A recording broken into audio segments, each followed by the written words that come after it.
దేశానికి స్వాతంత్రం వచ్చిందెప్పుడు? 1947లోనా 24లోనా? RSS chief Mohan Bhagwat చేసిన కామెంట్లపై కాంగ్రెస్ లీడర్ల కౌంటర్లేంటి? దీనిపై బీజేపీ చేసిన ఇండైరెక్ట్ స్పీచ్ అర్థమేంటి? స్వాతంత్రం 1947లో రాలేదు.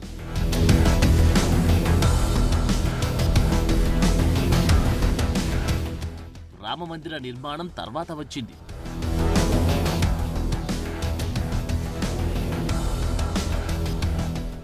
వివాదాస్పద వ్యాఖ్యలు చేసిన ఆర్ఎస్ఎస్ చీఫ్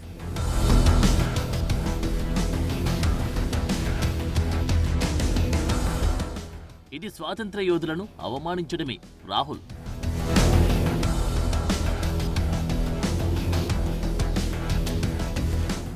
భగవత్ టెర్రరిస్టులా మాట్లాడుతున్నారు ఏపీ కాంగ్రెస్ చీఫ్.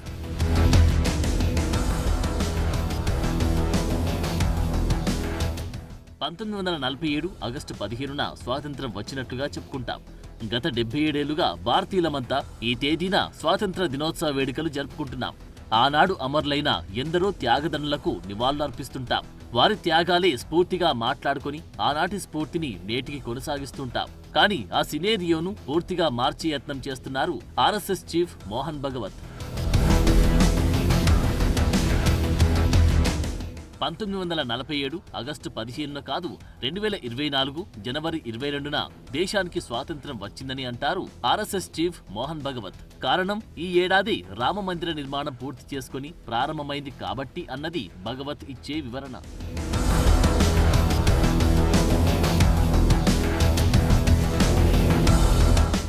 ఇదెక్కడి లెక్క, అర్థం కాదంటారు కాంగ్రెస్ లీడర్లు. అంటే ఇప్పటి వరకు మనం అనుకున్న స్ఫూర్తి నిష్ప్రయోజనమేనా, ఇది కరెక్టేనా అంటూ ధ్వజమెత్తారు. ఆయన వ్యాఖ్యలు దేశద్రోహం కిందకి వస్తాయని ఆగ్రహం వ్యక్తం చేశారు కాంగ్రెస్ అగ్రనేత Rahul. I think it's quite symbolic that yesterday in a speech the chief of the RSS said that India never achieved independence in 1947. He said that true independence in India was achieved when the Ram Mandir was built. This building, it is not an ordinary building.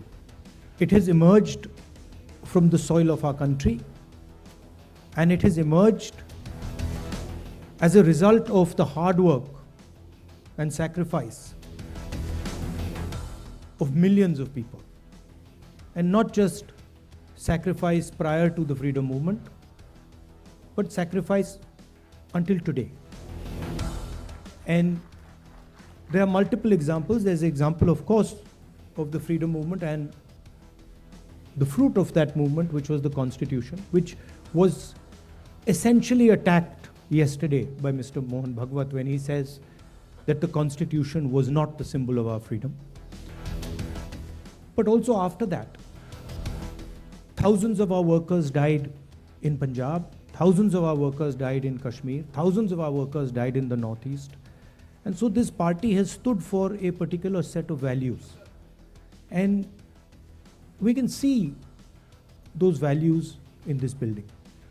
Congress లీడర్లు సిద్ధాంతాలకు కట్టుబడి ఉంటారని, దేశాన్ని విచ్ఛిన్నం చేసేవారిని ఆపగలిగేది తమ party అన్నారు రాహుల్. తమ పోరాటంలో న్యాయముందని, దాన్ని కొనసాగిస్తామని అన్నారు కాంగ్రెస్ అగ్రనేత.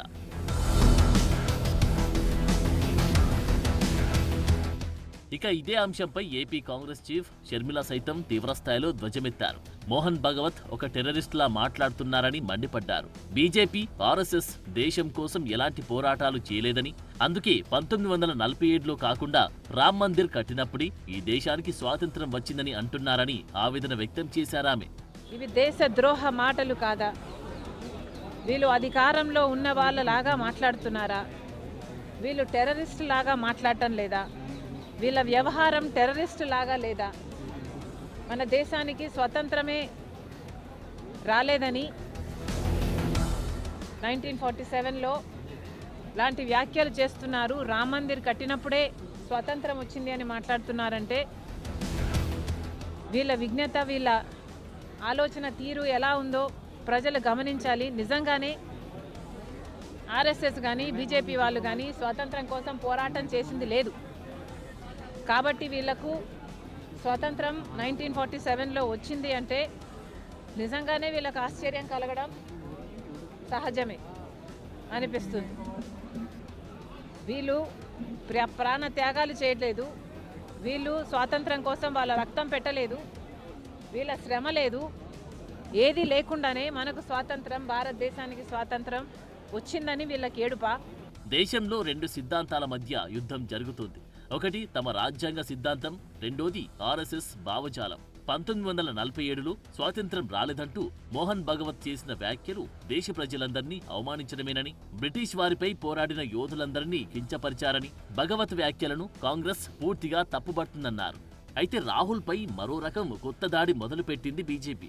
బీజేపీ జాతీయ అధ్యక్షుడు జేపీ నడ్డా రాహుల్ ప్రసంగంపై స్పందించారు. రాహుల్ చేసిన కామెంట్లకు సూటిగా బదులు చెప్పకుండా రాహుల్ చుట్టూ అర్బన్ నక్సల్స్ ఉన్నారంటూ తీవ్ర పదజాలంతో కామెంట్లు గుప్పిస్తున్నారాయన.